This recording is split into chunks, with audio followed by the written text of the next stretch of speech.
دیدار کرایا، معراج کرایا، اس نسبت سے بہت بڑی فضیلتوں والا مہینہ۔ اور دوسرا، شہد بھائی کی والدہ ماجدہ اس دنیا فانی سے رخصت ہو گئیں، ان کے ایصال ثواب کے لیے ہم سب اکٹھے ہوئے۔ تو حضرات اسی وقار میں نے آپ کے سامنے قرآن مجید و فرقان حمید کی 2 آیات مبارکہ پڑھنے کا شرف حاصل کیا۔ 29واں پارہ سورۃ دہر، جس میں رب لم یزل نے خیرات، صدقہ خیرات، کھانا کھلانا غریبوں کو، مسکینوں کو، غریبوں کو، یتیموں کو، اس کے بارے میں اس آیات میں ذکر خیر فرمایا، ان نیک لوگوں کا جن کے اوصاف ہی سخاوت ہے، ان کا بولنا چلنا، لوگوں کے ساتھ بات کرنا، ہر عمل اللہ کی رضا، جو بھی عمل کرتے میرا رب خوش ہو جاتا۔ قرآن کی آیاتیں بنا یہ کوئی عام آیات مبارکہ جو شان نزول میں بعد میں آپ سے شان نزول کے بارے میں بات کروں گا، پہلے اس کا مفہوم سمجھ لیجئے۔ وَيُطْعِمُونَ الطَّعَامَ، وہ جو کھانا کھلاتے ہیں، طعام عام زبان میں عام سا الفاظ ہے، وَيُطْعِمُونَ الطَّعَامَ، وہ جو کھانا کھلاتے ہیں، عَلَىٰ حُبِّهِ، اس کی محبت میں، عَلَىٰ حُبِّهِ، اس کی محبت میں، کس کو؟ مسکینوں و یتیموں و اسیرا، مسکینوں کو اور یتیموں کو، و اسیرا، اسیر کہتے ہیں قیدیوں کو۔ انما نطعمکم لوجہ اللہ لا نرید، اور کھانا کھلانے کے بعد، کھانا کھلا لیا، کھانا کھلانے کے بعد وہ کہتے ہیں یہ عمل لوجہ اللہ لا نرید منکم، ہم نے خالصتاً اللہ ہی کے لیے تمہیں کھلایا ہے۔ منکم جزاؤں، اور نہ ہی ہم اس کی کوئی جزا بدلہ چاہتے ہیں، بدلہ لینا چاہتے ہیں جو ہم نے آپ کو کھانا کھلایا، نہ اس کی جزا چاہتے ہیں، ولا شکورا، اور نہ ہی اس کی شکر گزاری چاہتے ہیں۔ قربان جائیے، دیکھو سخاوت کی انتہا دیکھیے، سخاوت کر رہے ہیں، مسکینوں کو، غریبوں کو، یتیموں کو، بیواؤں کو کھانا کھلا رہے ہیں۔ اس کے بعد نیت خلوص دیکھو، رب کے ساتھ محبت، کہتے ہیں کہ اے بندو جن کو کھانا کھلایا، تم ہمارا شکر ادا نہ کرو، ہم اس کا کوئی تم سے بدلہ بھی نہیں چاہتے، نہ ہی تم سے شکر گزاری چاہتے ہیں۔ اگر شکر گزاری کرنی ہے تو اس رب کی جا کے کرو۔ تو پتہ چلا یہ جو عمل ہے نا جی، کھانا کھلانا، طعام پکانا کھلانا، صدقہ کرنا، خیرات کرنا، اور اپنے مرحومین کے ایصال ثواب کے لیے خیرات کرنا، بہت افضل اور اعلیٰ یہ طریقہ ہے۔ اور حضرت علی کرم اللہ وجہ الکریم کے آپ کو ایک قول بتاؤں، امام الاولیاء حضرت علی کرم اللہ وجہ الکریم فرماتے ہیں، اے بندو، اگر آپ نے اپنے رب کو راضی کرنا ہے، اپنے رب کی خوشنودی چاہتے ہو، اپنے رب کی رضا چاہتے ہو، اپنے رب کو خوش رکھنا چاہتے ہو، اپنے رب کا قرب حاصل کرنا چاہتے ہو، تو ایک کام کر لو۔ کون سا کام؟ فرمایا غریبوں کے لیے کھانا پکا کر غریبوں کو جا کر دیا کرو، تاکہ غریبوں کے حلق سے جو اترے گا وہ نوالا، چاہے وہ اپنے ہاتھ سے پکا کر جاؤ، اپنے گھر سے پکا کر جاؤ، یا ہوٹل سے خرید کر، کسی غریب کو بھی تم نے جا کر کھانا کھلایا، اس کے حلق سے نیچے اترا، اس نے رب کا شکر ادا کر لیا، سمجھو تمہاری دنیا بھی اور آخرت بھی آباد ہے، تمہارا رب تم سے راضی ہو گیا۔ اس سے بڑا کوئی رب کو راضی کرنے والا عمل نہیں۔ سبحان اللہ۔ کیونکہ میرا رب یہی چاہتا ہے کہ اے میرے بندوں کے ساتھ بھلائی کیا کرو، میرے بندوں کے ساتھ حسن سلوک کیا کرو. میرے رب کو سب سے بڑی نیکی بھی وہی پسند ہے جو اس کے بندوں کے ساتھ صلہ رحمی حسن سلوک سے پیش آیا جائے، ان کے بندوں کے کام آیا جائے. میرے رب کو سب سے زیادہ یہ نیکی. اور ایک خیرات ہے، عیسیٰ علیہ السلام کے لیے خیرات پکا لیں. اس میں شریعت سب کو اجازت دیتی ہے، غریب امیر، کیا وہ بادشاہی کیوں نہ ہو، غریب کیوں نہ ہو، سب جو بھی کھائے گا ثواب ہوگا. اپنے کھائیں پرائے کھائیں. کوئی دوسرا ہوتا ہے صدقہ خیرات، خیرات بھی ہو گئی صدقہ بھی ساتھ، وہ بھی اپنوں کو بھی کھلاؤ، امیر بھی کھائیں غریب بھی کھائیں، اپنے بھی کھائیں بیگانے بھی کھائیں، غریبوں کو بھی کھلاؤ، ان کا بھی حق ہے. ایک ہوتا ہے خالصتاً صدقہ، زکوٰۃ کی صورت میں، عشر کی صورت میں، فطرے کی صورت میں، وہ خالصتاً غرباء والیتامى والمساکین کے لیے ہوتا ہے. وہ امیروں کے لیے نہیں ہوتا، نہ اہل سادات کے لیے ہوتا ہے، وہ خالصتاً غریبوں کے لیے ہوتا ہے. یہ جو ہم خیرات کرتے ہیں نا، یہ سب کھا سکتے ہیں، سب کا کھانا ثواب ہے، ثواب ہے. بلکہ یہ جو لنگر ہوتا ہے نا، یہ ثواب ہے کھانا، منع نہیں ہے. اور اب میں آتا ہوں اس آیات مبارکہ کے شان نزول کی طرف. وَيُطْعِمُونَ الطَّعَامَ عَلَى حُبِّهِ مِسْكِينًا وَيَتِيمًا. اس شان نزول کیا ہے اس آیات مبارکہ؟ حضرات ذوالفقار جو اہل بیت ہیں، اہل سادات ہیں، میرے کریم آقا کے گھرانے والے ہیں، جن کے بارے میں ایک نہیں کئی آیات مبارکہ قرآن مجید میں نازل ہوئی. یہ آیات مبارکہ بھی انہی کی شان میں نازل ہوئی کہ حسنین کریمین بیمار ہو گئے. حضرت علی کرم اللہ وجہ الکریم کے دونوں شہزادے بیمار ہو گئے، اور امام الانبیاء سردار الانبیاء اپنے صحابہ کے ساتھ عیادت کے لیے تشریف لے گئے. عیادت کی فرمایا ہے علی تیرے بچوں کو بخار ہو گیا، بیمار ہو گئے ہیں، تو یار ایسا عمل کر لینا، ایسا کام کر جس سے تیرا رب اور تیرے سے زیادہ خوش ہو جائے. تو منت کے روزے مان لے تاکہ تیرے بچے جلد سے جلد صحتیاب ہو جائے. بعد میں منت پوری کر لیں. تو حضرت علی کرم اللہ وجہ کریم نے عرض کی یا رسول اللہ میں آپ کو گواہ بنا کر منت مانتا ہوں جب میرے شہزادے ٹھیک ہو جائیں گے تو میں 3 روزے رکھوں گا. جب آپ نے منت مانی 3 روزوں کی تو حضرت بی بی فاطمہ الزہرا سلام اللہ علیہ وہ بھی ساتھ بیٹھی تھی. فرمایا جب بچوں کا والد 3 روزے رکھے گا تو میں بھی اپنے بچوں کے لیے 3 روزے منت کے مانتی ہوں، میں بھی رکھوں گا. تو حسنین کریمین نے جب یہ بات سنی تو انہوں نے کہا جب ہمارا باپ اور ہماری ماں روزے رکھے گی ہماری خاطر، ہم بھی جب صحت یاب ہو جائیں گے ہم بھی 3 روزے رکھیں گے. سبحان اللہ. منت مان لی، بچے ٹھیک ہو گئے، منت پورا کرنے کا وقت آیا تو حضرت علی کرم اللہ وجہ کریم نے کچھ سوت لے کر آئے. حضرت بی فاطمہ الزہرا سلام اللہ علیہ نے گھر میں اس کو کاٹا، وہ جا کے واپس کیا، اس کی مزدوری میں جو لیے ان کو پیسا، 3 دن کا آٹا بنا کر رکھا، روزے رکھے. شام کو افطاری کا وقت ہوا. جب افطاری کا وقت ہوا دسترخوان بچھا دیا گیا، حسنین کریمین بیٹھے ہوئے، حضرت علی کرم اللہ وجہ کریم تشریف فرما ہے، حضرت بی بی فاطمہ الزہرا وہ بھی تشریف فرما ہے. ابھی کھانا ایک ہی لقمہ توڑا، ابھی حلق منہ میں نہیں ڈالا، ابھی توڑا ہی ہے. باہر سے آواز آئی اے رسول اللہ کے اہل بیت، اللہ تم پر راضی ہو، تم پر رحمتیں اور برکتوں کا نزول فرمائے. میں مسکین ہوں، میں بھوکا ہوں، مجھے کھانا عنایت فرما دیجیے. تو حضرت علی کرم اللہ وجہ کریم نے حضرت بی بی فاطمہ الزہرا کے چہرے کی طرف دیکھا، فرمایا اگر اجازت ہو تو مسکین کو کھانا دے دیا جائے. آپ نے فرمایا میں تو صبر و رضا کی پیک کر، جائیے اس کو دے دیجیے.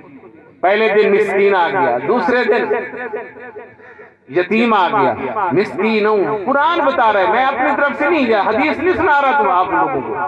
قرآن کی آیات مبارکہ 29واں پارہ سورۃ دہر. مسکین ہوں و یتیم ہوں، دوسرے دن یتیم آ گیا، تیسرے دن قیدی آ گیا، واسیرا، تیسرے دن قیدی آ گیا. تینوں دن کا کھانا ادھر دے دیا. نہ اپنی فکر، نہ اولاد کی فکر، بیمار ہے، کمزور ہے، کیا بنے گا؟ اللہ کی رضا. سوالی نے سوال کیا، کبھی بھی اہل سادات کے، اہل بیت اطہار کے گھر سے کوئی سوالی خالی نہیں گیا. یہ وہ اہل بیت اطہار ہے. تیسرے دن کھانا دے دیا. مسجد نبوی میں تشریف لے گئے نماز کے لیے. حسنین کریمین ساتھ ہیں، کمزوری سے گر رہے ہیں. کریم آقا نے نظر مبارک اٹھائی، فرمایا علی بچوں کا کیا حال ہو گیا؟ آنکھیں دسی ہوئی، کیا ہوا؟ میں یا رسول اللہ صلی اللہ علیہ وسلم، ہم نے منت کے روزے مانے تھے، مگر افطار کے وقت ایسے ایسے معاملہ ہوا، یتیم آیا، مسکین آیا، قیدی آیا، ہم نے اس کو دے دیا. ابھی تک بچوں نے کچھ کھایا ہی نہیں، 500 روزے افطار کرتے رہے. کریم آقا پریشان ہو گئے، آنکھوں سے آنسو جاری ہو گئے. اسی وقت جبرائیل امین اس آیات مبارکہ کو لے کر حاضر ہوا. فرمایا ہے یا رسول اللہ صلی اللہ علیہ وسلم، آپ اپنے اہل بیت کو خوشخبری سنا دیجئے، اللہ ان پر راضی ہے. اور حضرت علی کرم اللہ وجہ کریم کو فرمایا یہ تاجدار حل عطا اللہ تعالیٰ کی طرف سے، یہ تاجدار حل عطا کا خطاب دیا جاتا ہے. یہ سورۃ حل عطا علی الانسان حین من الدہر لم یکن شیئا مذکورا، حضرت علی کرم اللہ وجہ کریم اور ان کے گھرانے کی چھان میں اتاری گئی. فرمایا جو یتیم آئے تھے، مسکین آیا تھا، قیدی آیا تھا، ظاہری تو انسان تھے، مگر یا رسول اللہ ان کو خوشخبری سنا دیجئے، یہ اللہ تعالیٰ کی طرف سے فرشتے آئے تھے اہل بیت کا امتحان لینے کے لیے. سبحان اللہ. یہ شان ہے اہل بیت کی. تو بتانے کا مقصد یہ ہے، یہ ہمارے لیے سبق ہے کہ ہمیں بھی چاہیے ہم اللہ کی رضا کے لیے جتنے بھی ہو سکے اپنی طاقت کے مطابق صدقہ خیرات کریں. سب سے پسندیدہ جو صدقہ ہے، خیرات ہے، وہ یہ ہے کہ طعام وَيُطْعِمُونَ الطَّعَامَ، طعام پکایا جائے، کھانا پکایا جائے، جس صورت میں بھی ہو، جس شکل میں بھی ہو، غریبوں میں تقسیم کر دیا جائے. سب سے زیادہ میرے رب کو یہ پسند ہے. حضرات ذوالفقار دوسرے ایک واقعہ حضرت سخاوت کا، حضرت علی کرم اللہ وجہ الکریم کافی دنوں سے گھر میں راشن ختم ہو گیا، تو ایک چادر گھر میں پڑی ہوئی ہے. تو حضرت بی بی فاطمہ الزہرا سلام اللہ علیہ نے فرمایا اے میرے سر کے تاج، یہ چادر ہے، یہ ملی تھی، کسی نے گفٹ کی تھی، تو آپ ایسا کیجئے اس کو بازار میں دے کر آئیے تاکہ گھر کے لیے کوئی سودا سلف خرید لیا جائے. تو حضرت علی کرم اللہ وجہ کریم نے فرمایا اگر فالتو پڑی ہوئی ہے، ضرورت نہیں ہے تو دے دیجئے، میں باہر بیچ آتا ہوں. تو حضرت علی کرم اللہ وجہ کریم وہ چادر مبارک لے کر بازار میں جاتے ہیں. وہاں پر 6 دینار کی بیچتے ہیں. واپسی گھر کی طرف آ رہے ہیں، سبحان اللہ. آگے ایک غریب بیٹھا ہوا ہے، مسکین بیٹھا ہوا، سر جھکایا ہوا ہے، آواز صدا لگا رہا ہے کوئی ہے اللہ کے نام پر دینے والا، جو اللہ کے نام پہ مجھ جیسے مسکین غریب کی داد رسی کر دے، میرے بھوکے بچے گھر میں پڑے ہوئے ہیں. تو حضرت علی کرم اللہ وجہ کریم نے یہ نہیں سوچا کہ میرے گھر میں بھی چھوٹے چھوٹے بچے ہیں. جب اس نے اللہ کی نام پر مانگا تو حضرت علی کرم اللہ وجہ 6 کے 6 دینار اس کو دے دیے. اب خالی جا رہے ہیں، کوئی سوچ نہیں، کوئی فکر نہیں، صرف ہے تو اللہ کی رضا بس، اور کچھ بھی نہیں ہے دنیا جانے. تو حضرات ذوالفقار جب گھر کی طرف روانہ ہوتے ہیں تو میرا رب تو سب کچھ دیکھ رہا ہوتا ہے نا. اللہ تعالیٰ نے فرمایا کہ اے جبرائیل آج علی کی سخاوت دے، گھر میں کھانا نہیں ہے، راشن نہیں ہے، مگر اس نے اپنے بچوں کی فکر نہیں کی، فکر کی ہے تو میرے نام لینے والے میرے بندے کی، اس صدا لگانے والے جس نے میرا نام لے کر علی سے مانگا، علی نے سب کچھ قربان کر دیا میرے نام پر۔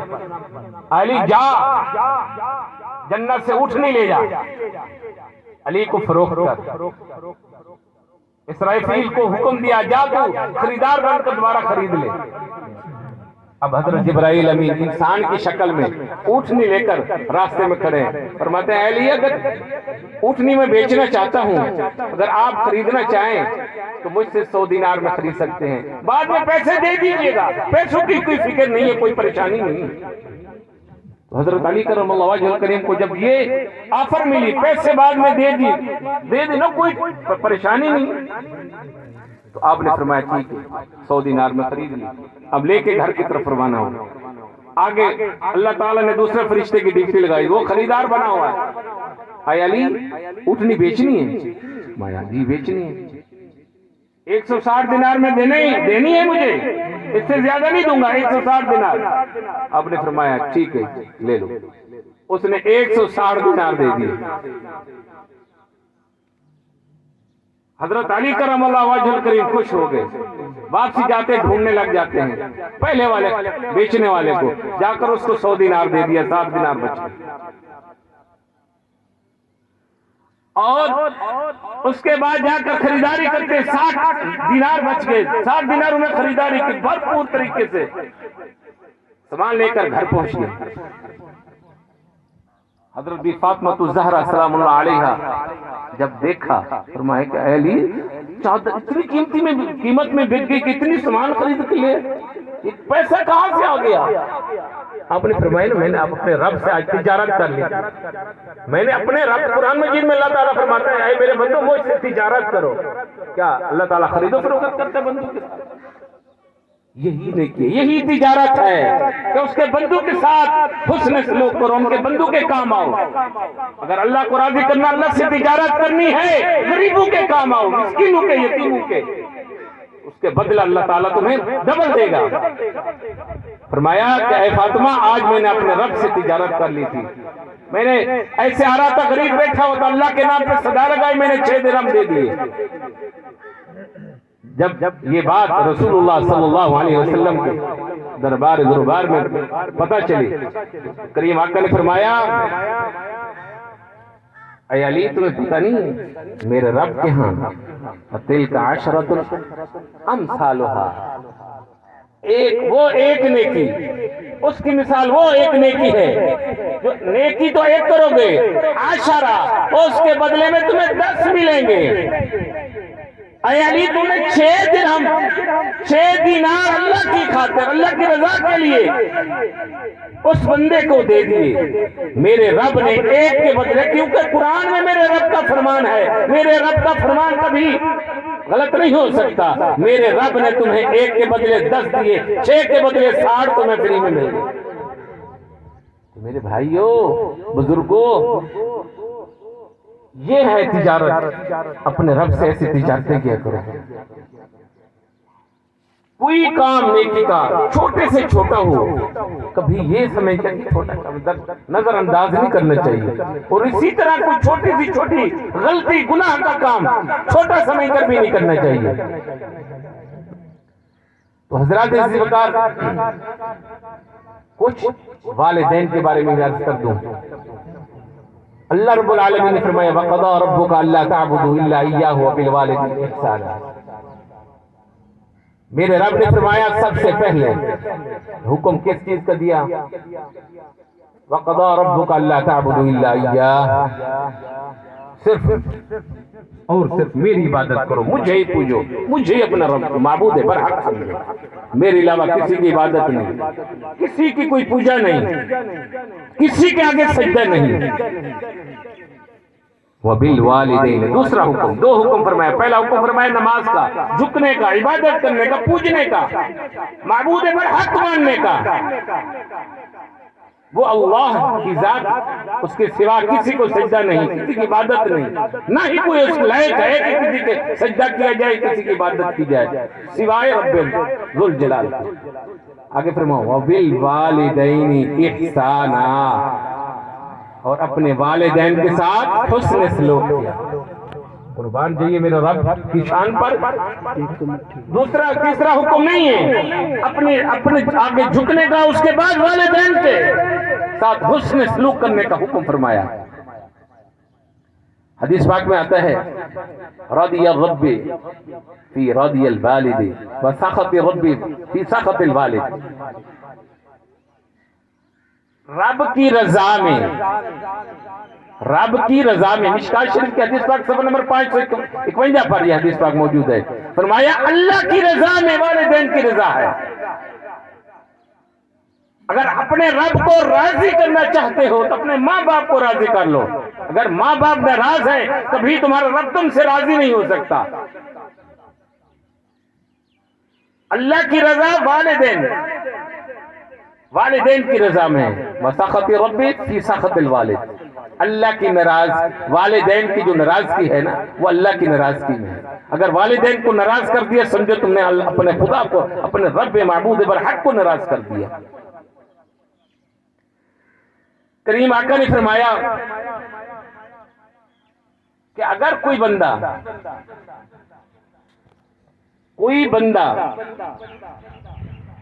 اپنے والدین کو، ماں ہو یا باپ ہو، حقیقت تو یہ ہے حدیث پاک میں ماں کا درجہ زیادہ ہے باپ سے، کیونکہ ماں جتنی تکلیفیں اٹھاتی ہے نا اپنے اولاد کے لیے اتنی باپ نہیں اٹھاتا۔ مگر کچھ لوگ ایسے نادان ہیں، مولویوں کی تقریریں سنتے ہیں، ماں کے قصے کہانیاں بڑی لمبی ہو جاتی ہیں، حتیٰ کہ وہ باپ کے نافرمان ہو جاتے ہیں۔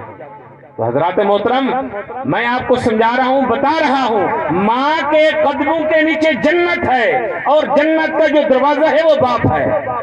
اگر جنت حاصل کرنی ہے تو باپ کی رضا چاہیے۔ باپ کا دل دکھایا تو جنت میں داخل نہیں ہو سکتے۔